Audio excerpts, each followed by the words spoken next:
que você fechasse os seus olhos. Eu vou fazer um momento de oração a Deus. A palavra de Deus diz: quanto mais oração, mais poder. Amém? Feche os seus olhos, vamos orar com Deus. Senhor, meu Deus e eterno Pai, meu Deus e meu Pai amantíssimo, Rei da Glória, Deus, eu te exalto, te louvo, te glorifico, ó Pai, por tudo aquilo que o Senhor tem feito no meio do teu povo, por tudo aquilo que o Senhor irá te fazer, Senhor. Deus, estou aqui, Senhor, mais uma vez para pregar a tua palavra, Senhor. Te peço para que o Senhor venha me usar conforme não meu querer, minha vontade, mas seja conforme o teu querer e a tua vontade, Senhor. Deus, que o Senhor venha aqui nessa noite nos falar e possa nos surpreender com a tua palavra, porque tu és Deus que quando quer fazer, o Senhor não precisa da ajuda de ninguém, Senhor. Então só te peço, Senhor, e quando eu estiver pregando, que o Senhor possa, meu Pai, derramar a tua glória sobre a tua igreja, e que essa igreja venha ser edificada pela tua palavra. É isso que eu te peço, Senhor. Usa-me como instrumento em tuas mãos, ó Pai. Seja feita a tua vontade, em nome do Pai, do Filho e do Espírito Santo de Deus. Amém. Podem sentar.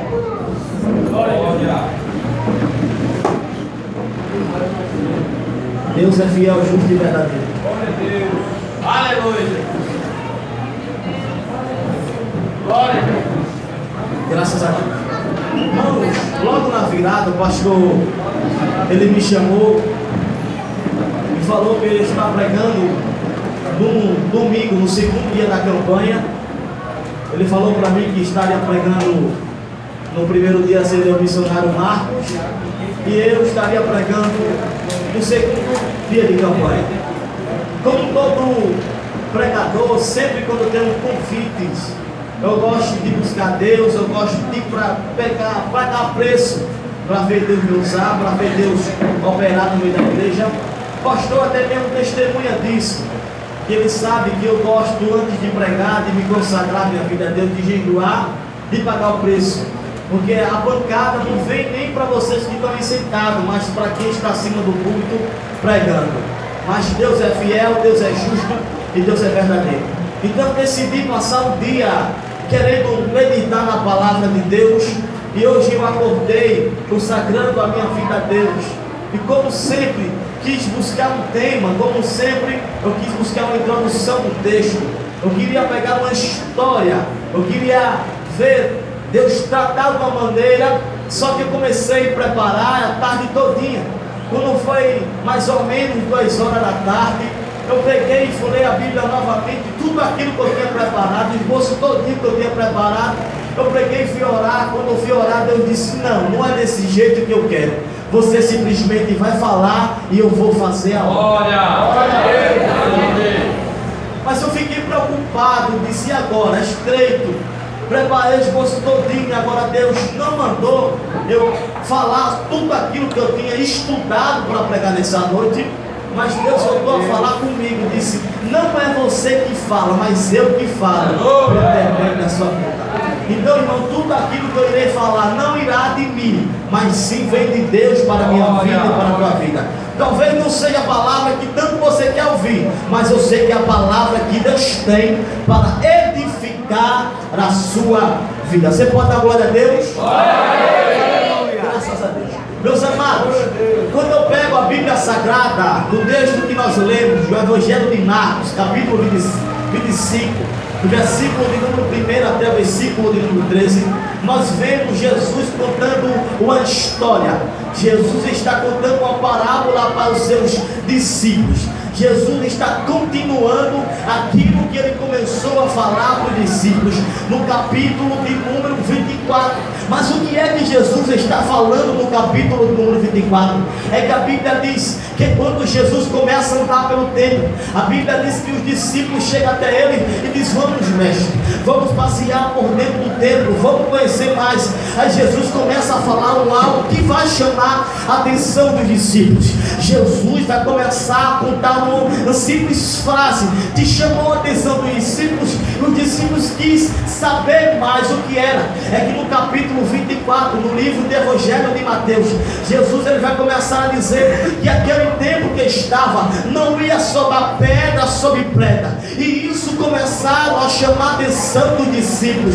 Os discípulos queriam perguntar-lhes: mestre, como é que isso quer dizer? Eu não estou entendendo. Jesus agora vai começar a sua missão profética, aquilo que os profetas tinham falado, aquilo que Isaías tinha falado, aquilo que Ezequiel tinha falado, e assim sucessivamente outros profetas, que havia de vir o Filho do Homem, ia de vir dar a sua vida para a minha vida e para a sua vida. Então, se eu fosse você abrisse a sua boca para adorar, porque ele foi morto, mas ressuscitou para ver uma oração. É porque o que ele sofreu naquela cruz do Calvário não foi para você ficar aí com a sua boca calada, parece que deu cadeado. Não, aqui você tem liberdade.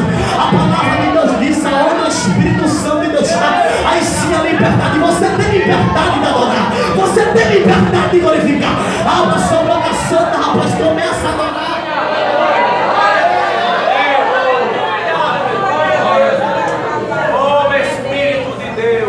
Deixa eu dizer um negócio. Uma certa vez eu estava em certo lugar, que eu não vou falar o nome, que é falta de ética. Alguém chegou para mim e disse assim: é muito fácil pregar. Eu disse: se você tem oração, se você busca a Deus, e você tem chamado para Deus, Deus abre a sua mente. Aí tem uma missionária que estava por perto e disse assim: não sou missionário, mas eu não sei pregar. Eu disse: como é que existe isso? Mas quando foi à tarde, eu vi ela contando a história da novela todinha. Então muitas vezes sabemos contar a história da novela, mas não sabemos falar do amor de Deus. Não é verdade? Mas eu tenho uma palavra profética para o teu coração nessa noite. Eu tenho uma mensagem da parte de Deus sobre isso nessa noite. Amém? Os discípulos agora começaram a perguntar por que Deus tinha falado que não ia ficar pedra sobre pedra dentro daquele templo. Jesus está começando a sua missão profética e está começando a explicar sobre o grande dia em que ele ia raiar sobre as nuvens. Jesus começa a falar para os discípulos o grande dia que ia chegar, e que nem antes dele voltasse para buscar sua noiva, ele começa a dizer para os discípulos que iam se levantar nação contra nação, pai contra filhos e filhos contra pai. Sabemos que tudo isso já está acontecendo. A Bíblia diz que Jesus vai agora aprofundizar cada vez mais naquilo que ele estava falando. Aleluia. E nisto chamaram a atenção dos discípulos. Jesus agora começa a falar da grande atribulação que havia de acontecer antes que ele voltasse. Porém, Jesus disse: ainda não é o fim. Os discípulos estão todos calados, simplesmente para ouvir Deus falar.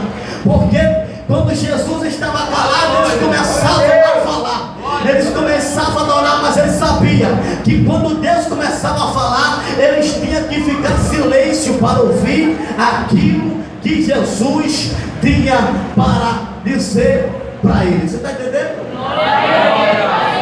Então Jesus ele começa a mencionar tudo aquilo que havia de acontecer. Ele começa a dizer sobre a grande tribulação que havia de acontecer, sobre o grande ranger de dentes que havia de acontecer. Agora Jesus começa a falar entre parábolas. Jesus começa a falar entre parábolas. Por que Jesus ele começa a falar entre parábolas? A Bíblia diz, irmãos, que Jesus começa mencionando, porque ele próprio falou dizendo que ele havia de falar por parábolas. Ele disse para os discípulos: está escrito que o Filho do Homem havia de falar entre parábolas. Quando Jesus falava entre parábolas, ele dava sentido para cada pessoa viesse a entender da sua forma, viesse a entender do seu jeito, viesse a entender da sua tradução. Cada um recebia da parte de Deus. Deus liberava a palavra conforme a necessidade de cada pessoa. É desta forma, Deus ele vai liberar a palavra dele conforme a sua necessidade. Deus é aquele que conhece a tua necessidade, é aquele que conhece a sua necessidade. É por isso que no Evangelho de Mateus, no capítulo de número 25, versículo de número 1, a Bíblia Sagrada vai começar a dizer que Jesus agora começa a trazer uma semelhança.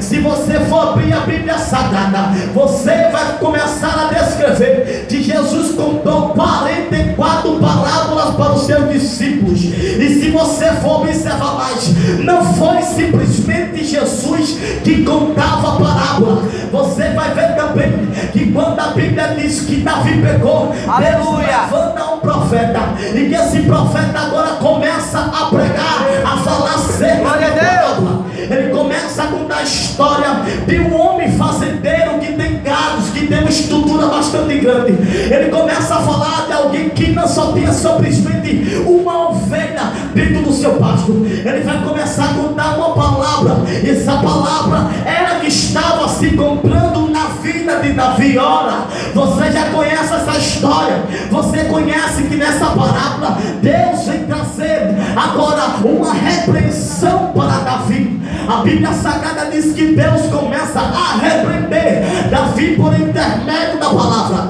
Bem assim, Jesus agora começa a contar a palavra de 10 virgens. Escute bem, Jesus ele começa a trazer semelhança.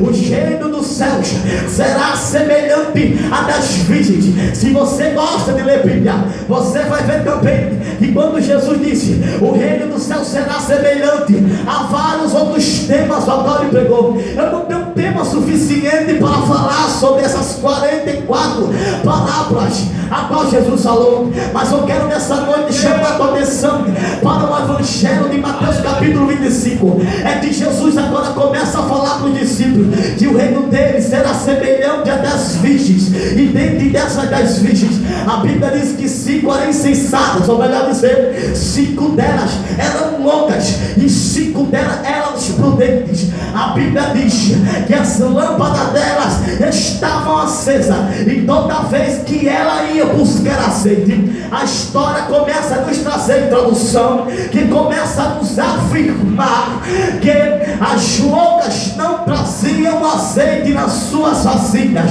porém as prudentes traziam azeite na sua botija. Olha para a pessoa que está do seu lado e diga: as prudentes, não diga com fé, as prudentes traziam azeite na botija, mas porém as loucas não se preocupavam de trazer azeite nas vasilhas. Olha, Jesus. Escute aqui. Aleluia. Todas elas eram crentes. Grande. Todas elas eram crentes. Só que a Bíblia vai falar na característica delas. 5 delas eram loucas, e 5 delas eram insensatas. Ou melhor dizer, prudentes. Havia uma separação. Mas o que Jesus queria falar para os discípulos não era simplesmente que eram as virgens. O que Jesus queria mostrar era que quando ele viesse, estavam todas desapercebidas, estavam todas dormindo. Só que tinha uma diferente: as prudentes tinham azeite nas vasilhas. Aleluia. Você vai entender. Aleluia. Porém as loucas não se preocupavam de andar com azeite na botija. Olha, Jesus. Glória a Deus. Aleluia. A história vai começar a dizer: há uma diferença entre as prudentes e entre as loucas. Quando o noivo chega, todas elas estão dormindo. Só que uma é diferente: uma tem azeite, porém a outra não tem. Aleluia.